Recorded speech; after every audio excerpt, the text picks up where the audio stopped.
Singkatnya, simpelnya ada 3. Pertama diajarin definisi pengertian, ya. Yang kedua ya dijelaskan kalau yang ma'rifah harus tahu dalilnya, ya. Diajarkan dalilnya. Dalil udah kayaknya minggu lalu ada dalil akal, ada dalil nakli dari Al-Quran dan Al-Hadis.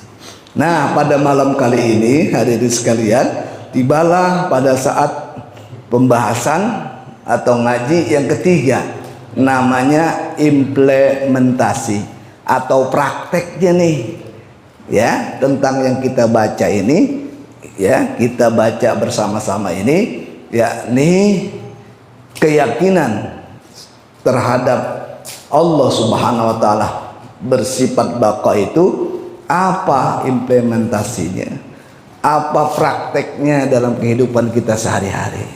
Nah, ini penting, ya. Kalau mungkin dulu ngaji sama guru-guru kita sifat 20. Sifat baqa artinya apa? Kekal. Ya, dalilnya apa? Langit dan bumi, udah begitu. Adapun implementasinya yang sebenarnya sangat penting, ini yang patut kita ketahui, ya. Karena kata para ulama tadi yang kita baca, dikatakan tadi kita baca, qala al ulama fayambagi 'alal mu'minil mukini bi baqaihi, maka seyogianya bagi setiap orang mukmin yang meyakini tentang baqanya Allah Subhanahu wa taala, apa disuruhnya di sini dikatakan ayyuk sira min zikril maut, yakni banyak-banyak mengingat kematian. Mengapa? Lah itu kita udah paham tadi bahwa yang bako, yang kekal Allah. Adapun kita rusak ini. Adapun kita adalah fana, adalah binasa. Nah, sifat ini, keyakinan yang kita pahami tentang sifat ini, kata para ulama, akan menimbulkan cahaya dalam hati kita. Ya, ibarat waktu musim batu mah dulu, batu cincin, ya. Orang yang jarang pakai kain juga waktu itu masih sering pakai kain. Buat apa? Buat menggosok cincin. Bener gak? Pokoknya lagi duduk begini, lagi di mana begini aja. Ya. Biar mencilak. Biar kata istilahnya, kata apa orang-orang tua kita, biar beseter. Keluar seternya. Bener gak? Keluar seternya itu apa? Keluar cahayanya.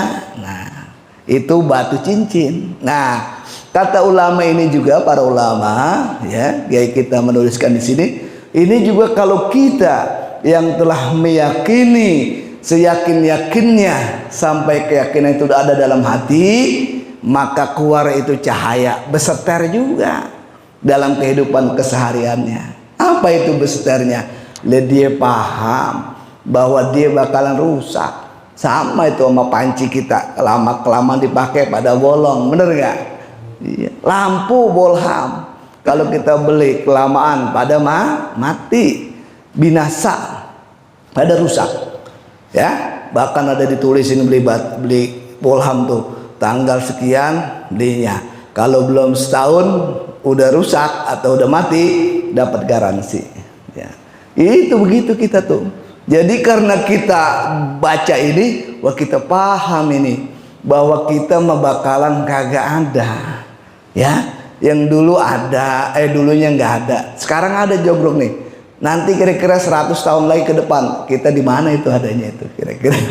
Nah, dan keyakinan itu memberikan cahaya, nur, ya, dalam hati kita itu yang disebut implementasi atau prakteknya. Ya, kata ulama kita jelasnya, kita baca bareng-bareng tadi. Kalau udah ada yakin tentang sifat baqa, bahwa yang kekal hanya Allah dan kita ini dikatakan adalah fana, binasa, maka ya seyogianya kita disuruh banyak-banyak mengingat ataupun waktu bakalan kita mengalami yang namanya mati.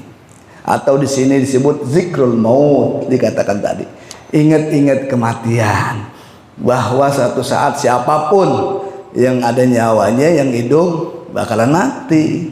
Ya, kira-kira udah banyak belum yang sekitar kita, depan, belakang, kanan, kiri, ada nggak yang lah balik? Banyak. Nah itu keyakinan ini nih, bahwa kita bakalan binasa, ya, keyakinan itu, ya, ataupun banyak mengingat mati itu, zikrul maut, minimal kata ulama kita itu ada beberapa manfaat yang besar, melahirkan 3 akhlak minimal bagi diri kita nih. Kalau kita meyakini ini, ya, banyak mengingat kematian, ada 3 hal minimal yang akan kita dapati berupa perilaku ataupun akhlak dalam kehidupan kita. Apa dikatakan di sini yang pertama? Yang pertama, ini akan melahirkan cahaya seter dalam kehidupan kita, yakni ada rasa qanaah. Qanaah itu artinya merasa cukup terhadap apapun yang diberikan Allah Subhanahu wa taala, walaupun berasa sedikit tapi tetap merasa cukup. Itu namanya disebut bahasa Arabnya, istilahnya qanaah. Karena dia paham bakalan mati, bakalan nggak ada. Jadi dia pasang tuh dalam dirinya adalah sifat qanaah, sifat menerima apapun yang diberikan Allah Subhanahu wa taala, dia berasa cukup. Ini yang penting, ya. Karena ada rasa ini, dia hidupnya tenang, dia hidupnya bahagia, jalanin hidupnya enak.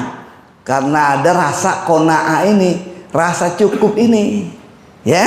Dalam pribadinya tenang aja, ya. Makanya kalau ngaji ini lama-lama udah dijamin bakalan bahagia aja orang hidupnya, ya. Itu diantaranya ada kenyamanan, ketenangan. Apapun yang diberikan Allah, ya, merasa cukup walaupun memang misalkan sedikit dalam kurangan, ya, itu dia menerima, ya. Dan dikatakan yang dalam kekurangan ini atau dalam bahasa lainnya susah, ya, atau miskin, ya, itu dikatakan masuk surganya duluan. Itu katanya itu, bukan katanya, yang benar itu disampaikan oleh para ulama dan diajarkan melalui baginda Rasul, masuk surga duluan. Mengapa? Lah itu ilustrasinya kan gampang tuh. Kalau kita pergi dah, mungkin suatu saat ada Pak RW atau ada kepala lingkungan ngajak kita pergi ziarah dah, misalkan ziarahnya nggak jauh-jauh dah, misalkan pergi ke Cirebon aja dah, ya, ziarah bareng-bareng pergi.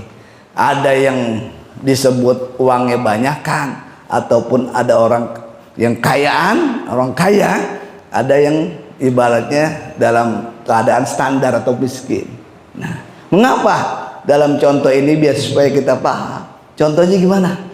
Contohnya yang orang susah mah, ketika dia pergi itu berziarah, paling yang dibeli ya kerupuk yang warna-warni, kan ada tuh kerupuk, ya, kerupuk warna-warni itu, kerupuk yang katanya digoreng nggak pakai minyak, ada kan, ya?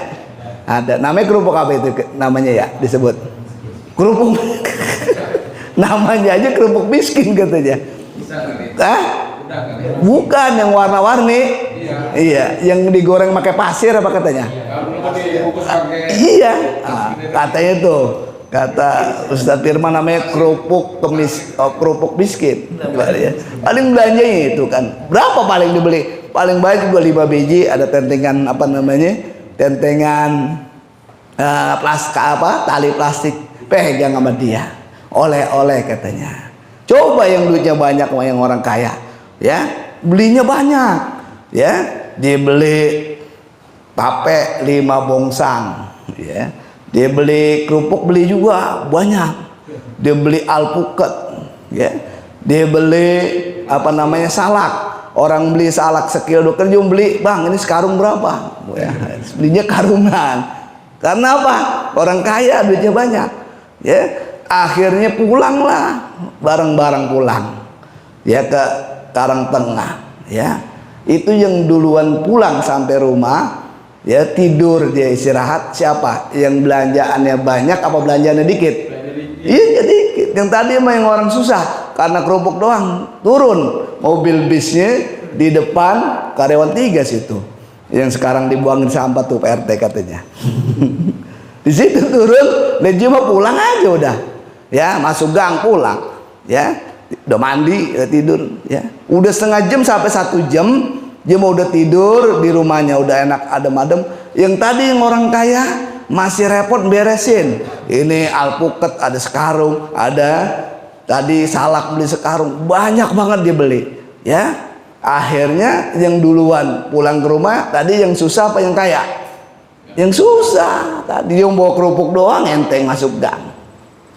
Coba yang belanjaan yang banyak tuh, yang duitnya banyak kan, kayaan orang kaya gitu, belakangan orang udah 1 jam di rumah dia masih di mobil aja beresin apa namanya oleh-olehnya, bebawaannya. Akhirnya dia telepon anaknya, "Tong, Bapak udah pulang nih, jemput ya, bawa mobil dah atau bawa motor kemarin." "Wah, Mbak, saya lagi jauh nih, lagi ngopi." "Di mana?" "Di perapatan Ciledug." Ya, baru sampai lagi katanya. Wah, nunggunya lama aja lagi, udah 1,5 jam.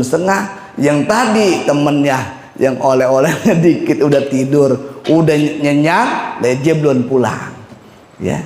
Makanya begitu tuh tadi, yang susah mah udah beres diperiksa, yang banyakan dikit ya diperiksanya lamaan lagi ya. Itu begitu tadi dikatakan, ada qanaah, ada rasa menerima ya.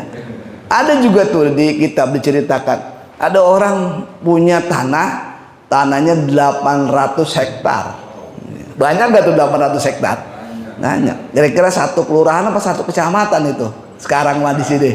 1 kelurahan kali ya, 800 hektar ya. Udah begitu anaknya banyak emang, dikumpulin anak-anaknya ya, yang laki perempuan kumpulin. "Tong, Neng, nanti kalau Baba udah kagak ada, siapa aja yang mau di antara anak-anak ini yang mau nemenin Baba waktu meninggal tuh selama 40 hari di kuburan, Baba kasih separuh daripada yang Baba punya sekarang, dikasih duluan ya." Kalau 800 hektar separuhnya berapa? 400 hektar dikasih katanya, asal mau nemenin di kuburan selama 40 hari. Anak-anaknya anaknya gedutnya banyak. "Wah, bagaimana, Mbak? Agak bisa," katanya. Lah kalau kagak bisa, nggak kuat, udah bikin pengumuman sayembara katanya, umumin ke kampung-kampung, siapa aja yang kuat, yang mau nemenin bapak saya 40 hari di kuburan, dikasih separuh daripada hartanya ya. Kebetulan dibaca itu, di mana-mana dibaca, ada seorang tukang kayu baca ya. Itu juga edarannya dari istrinya, "Bang, ini ngikut nih, Bang." "Apa nih?" katanya. "Ini cuma nemenin," katanya, 40 hari ini ada yang meninggal katanya, nanti kalau mampu dan mau bakalan dikasih separuh daripada hartanya. Atau kalau separuhnya 800 hektar berarti 400 hektar ya. Ini bisa jadi OKB nih, Bang, katanya. Orang kaya baru, ikut, Bang ya, ikut. Akhirnya dia daftar itu ya, dia daftar orang yang bersedia menemani di alam kubur selama 40 hari. Udah pas bener kejadian itu, orang tuanya meninggal ya, dia disuruh nemenin ya, masukin ke alam kubur, ditutup pakai papan, dia disuruh di luarnya situ, enggak ditutup pakai tanah, enggak ya, di situ ditemenin ya. Kalau dia kan kerjaannya tukang kayu, motong sampai di bikin papan, bikin rapih itu kayu, itu kerjaan dia itu pun dia kuli punya orang. Akhirnya kan datang malaikat Munkar dan Nakir. Kalau malaikat Munkar dan Nakir ya ngelihat datang ke alam kubur mau meriksa orang, yang satu lagi tidur meninggal. Ya, ini yang lagi bangun. Kira-kira yang ditanya yang bangun apa yang lagi tidur? Yang ada yang bangun. Yang lagi bangun ditanya sama malaikat Munkar Nakir, ditanya, siapa ini namanya? Si Fulan, ya, kerjaannya apa? Motong kayu, ya, papan, ya. Itu ditanya tiap hari, ya, diperiksa. Ini bagaimana itu kayu, dari mana asalnya, katanya. Itu kamu motongnya pakai apaan? Itu dari pohon, pakai kampak. Dia jawab, pakai kampak, ya. Kampaknya dari mana, katanya. Belinya di mana? Ya, dia bilang kampak ya boleh beli, katanya. Itu yang nemenin itu diperiksa, ditanya terus. Itu begitu ditanya apa ribet banget. Sampai kira-kira 39 hari, kurang 1 hari dari 40 hari, ini orang nggak kuat diperiksa malaikat, lompat dari kuburnya. Dia bilang saya nyerah dah, nggak kuat. Ya, itu tukang kayu aja diperiksa begitu susah, apalagi yang bawaannya banyak ini, ya kan? Nah, itu sebagai gambaran, ya, bahwa yang dialami dalam kehidupan kita ini, ya, itu bukan menjadi ukuran. Kalau dalam keadaan susah, yang patut menjadi ukuran dan juga diterapkan adalah sifat qanaah. Artinya sifat menerima apapun yang diberikan Allah Subhanahu wa taala, ya, yang diberikan kepadanya dia nerima. Itu yang pertama. Kalau orang yakin, seyakin-yakinnya bahwa yang Maha Kuasa itu punya sifat baqa, itu bercahaya dalam hatinya, ada pikiran zikrul maut, inget-inget dia bakalan nggak ada, bakalan binasa. Karena dia ingat itu, minimal ada 3 poin keberuntungan besar dari dirinya, yakni ada rasa ataupun sifat qanaah yang pertama. Adapun, ya, bagi yang berpunya juga sama. Kalau yang punya, yang duitnya banyak, cerdas tadi, dia ngeribet, ya. Mengapa? Lihat dari Cirebon bawaan banyak begitu, sekarang mah banyak paket. Ada JNE, ada pos, ada DHL, macam-macam. Kalau yang pinter mah dia nggak bawa itu oleh-oleh. Yang banyak dia paketin, yang mahal karena duitnya ada, ya barang sampainya di sini sampai juga barang, ya. Dengan yang tadi bawa oleh-olehnya sedikit, itu yang punya cerdas namanya, ya. Di samping tadi ada sifat qanaah, bagi yang berpunya itu sinarilah hatinya dengan keyakinan ini dengan sifat juhud namanya. Sifat juhud itu artinya apa?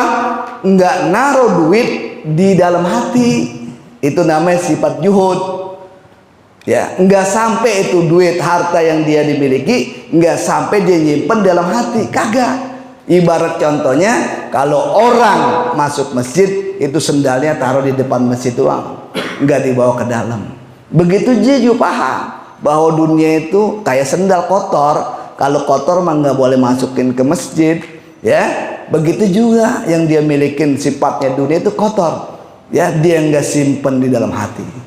Kalau disimpan dalam hati berabe, ya, sifatnya timbulnya sifat sombong, ya, sifat sombong, ya. Coba di kampung nih, kalau bukan gua katanya, ini kampung jalanannya kagak rapi, kagak ada keindahan dan lainnya. Lah itu namanya nggak ada sifat juhud. Jadi yang punya sifat juhud, yang tadi yang nggak berpunya sifat qanaah. Nah, itu jadi dua-duanya sama, ya.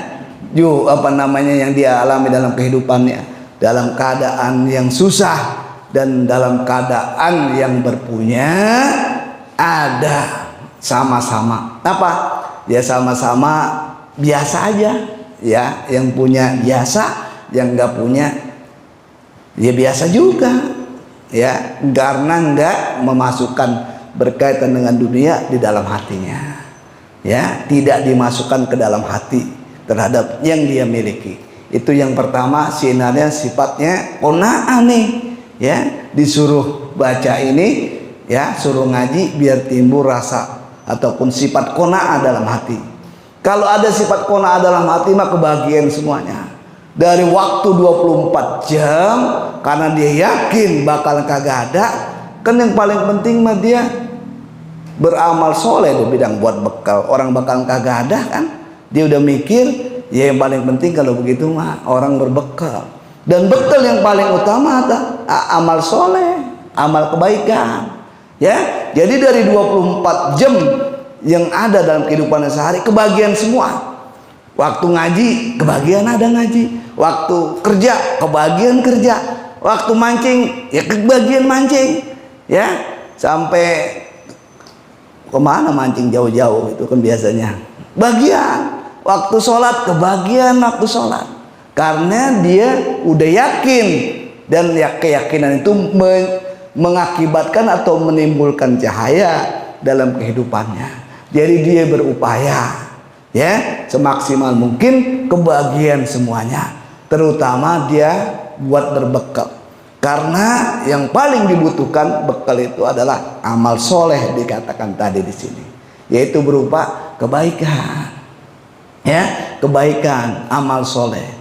Jadi semua kebahagiaan itu yang pertama dikatakan sinarnya dalam hati yang meyakini dan ada keyakinan dalam hatinya bahwa Allah Subhanahu wa taala bersifat baqa, menerangi hatinya bahwa dia itu fana, bakalan binasa. Untuk itu dia harus banyak-banyak berbekal berupa amal soleh kebaikan. Siapapun kondisinya, keadaannya, ya, disuruh bersedekah, semuanya juga bisa bersedekah. Karena bersedekah jangan diartikan cuma duit doang, ya. Apapun yang kebaikan ya bisa disebut sedekah, ya. Bukan berarti yang nggak ada uang yang nggak bisa sedekah, enggak. Yang nggak ada uangnya dia nyapu jalanan juga, melayani masyarakat, ya, ngangkat sampahnya, perhatiin masyarakat, itu ibadah, termasuk sedekah. Jangan diartikan sedekah cuman duit doang, bantuan doang, ya. Itu jadi maknanya luas, memberikan bantuan, ya, nyebrangin orang atau memperingati orang biar supaya hidup bersih, aman, tenang, ya. Sama-sama kayak gini ngingetin masing-masing, terutama ngingetin pribadi dan juga semuanya, ya udah dihitung ibadah sedekah. Jangan dihitungnya cuman duit doang, ya. Jadi begitu pikirannya, dan gak bakalan repot, ya, kagak bakalan ibaratnya ribet hidupnya, ya. Dia nggak rezekinya segitu, ya udah segitu udah terima, karena dia punya pemahaman dalam pemikiran dia, rezeki itu, duit itu kayak orang mau buang air. Orang kalau belum waktunya buang air, dia nongkrong di toilet 2 jam, kira-kira keluar nggak tuh? Nggak keluar. 3 jam dah dia nongkrong, keluar nggak? Enggak. Begitu pula rezeki, kalau belum waktunya, pala jadiin kaki, kaki jadiin pala, emang belum ketentuannya keluar, emang belum ketentuan rezekinya kagak keluar. Sebalik itu anak kita tuh, bah, pengen buang air, pengen katanya, ya udah tong, yuk kita bawa ke kamar mandi. Belum sampai ke kamar mandi udah keluar. Ada nggak begitu anak kita? Ada, karena udah waktunya, ya, udah waktunya. Begitu pula yang dicari pagi malam, malam pagi lagi, kagak kenal ngaji, kagak ada ibadahnya, porsi hidupnya habis begitu aja, ya. Kalau jadi kaya bener-bener juga mending, artinya ngalamin enak, duitnya banyak. Nah, kalau begitu kagak kaya-kaya kan cilaka juga berarti, ya kan. Jadi semuanya diatur waktunya, kebahagiaan semuanya, kebahagiaan semuanya, karena udah ditentukan oleh Allah Subhanahu wa taala. Kalau belum waktunya mau nongkrong aja di toilet, kagak keluar, mau seharian juga nongkrong. Kalau udah waktunya mah, ya, lagi tidur juga ditelepon, "Bang, ayo anterin saya." Kemana? Gojek, ya. Ya ke belanja, ke pasar. Lagi tidur dibangunnya. Tapi kalau belum waktunya, bungseng aja tuh. Ke metro kemana, belum ada yang mesen juga. yaitu karena belum waktunya. Jadi bagi dia yang pertama sifat yang kita bicarakan pada malam kali ini sebagai cahaya nur ster daripada kita baca ini kitab, yakni sifat bakanya Allah Subhanahu wa taala, itu sinari hidup kita, hati kita, biar bisa timbul akhlak atau perilaku qanaah. Ya, itu satu. Masih panjang nih ya, cuma jamnya udah lewat, udah jam 9:10 menit ya. Jadi segitu aja dulu ya. Itu menjadi pikiran buat kita, khususnya yang menyampaikan dan juga kita semuanya, bahwa dari sekian waktu yang ada ya pakailah sedikit-sedikit ya. Ini udah mau bulan puasa dikit lagi ya. Dikit lagi udah mau bulan puasa. Ya, udah nggak ngaji bulan puasa mah. Ya. Ya kita kan belum panjang nih, baru nomor 3, belum nomor 4, belum berikutnya. Ya moga cukup waktu ya bagi kita latihanin dikit-dikit. Ini banyak cahaya yang timbul dari yang kita baca ini ya. Moga Allah Subhanahu wa taala berikan kepada kita taufik, petunjuk, kekuatan daripada waktu-waktu kita itu. Allah kuatkan buat ibadah, ada buat kerja, semuanya kebagian ya. Allah berikan luas rezeki bagi kita semuanya ya. Yang kurang sehat Allah segera berikan kesehatan ya. Yang dalam keadaan bekerja Allah mudahkan bekerjaannya, mudahkan usahanya semuanya. Dan Allah Subhanahu wa taala bimbing kita, insyaallah kita doakan dalam sering-sering dalam ratib kita baca, semoga yang Maha Kuasa anugerahkan dari penutup hidup kita adalah penutup yang baik, yakni ya Allah biha, ya Allah bi husnil khatimah. Amin. Al-Fatihah.